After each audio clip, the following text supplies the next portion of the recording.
My walkaway story began 12 years ago. I was a liberal Democrat for years and lived in New York. I graduated from Hunter College in Black and Puerto Rican Studies. I was well versed in a lot of the narratives going on right now. And I was really pissed off in the 2000s because I saw Bush and Cheney put us in all these illegal wars overseas. And when I learned about the banks and I learned about what we now call the deep state, I figured, well, Nancy Pelosi becomes head of the House again, then what she's going to do is put Bush and Cheney up on war charges for what they had done in the early 2000s. And instead she put on her favorite Armani suit and had lunch with Bush at the White House in the Rose Garden. And I figured, okay, that's it. What I heard must be real and have some substance to it.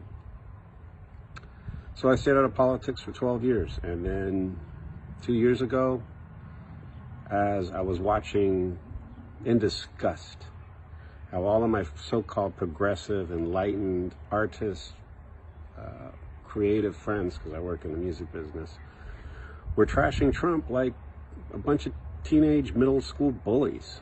And I was like, I just got tired of it every day, never stopped. I started blocking people. I started doing different things to, just get more peace and solace on my faith. How you guys doing? Good to see you. So after that, what I ended up doing was doing some research. And what I found out was that he's been doing a lot of good for the country. And I met the man back in 1987. I worked at a movie theater called the Gotham Cinema in New York City.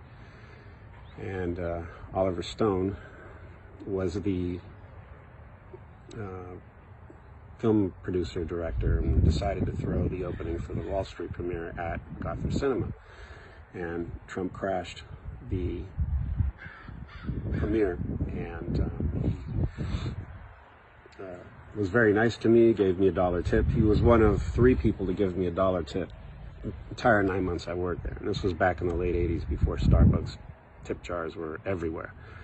So it meant something. And I remember when he gave it to me, I said to the Donald, "Thanks, I'll see you on the other side." And he turned around as he walked away with Ivana and said, "Yes, you will." So I'm glad the Donald is now the president. And when I read what he was doing about the Fed and his tweets, I had to jump back in with both feet and become a Republican.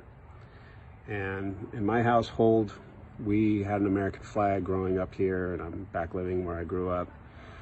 And for years it sat in the closet. We take it out on Flag Day and stuff, but ever since everything's been going on, that very same flag is being flown every day.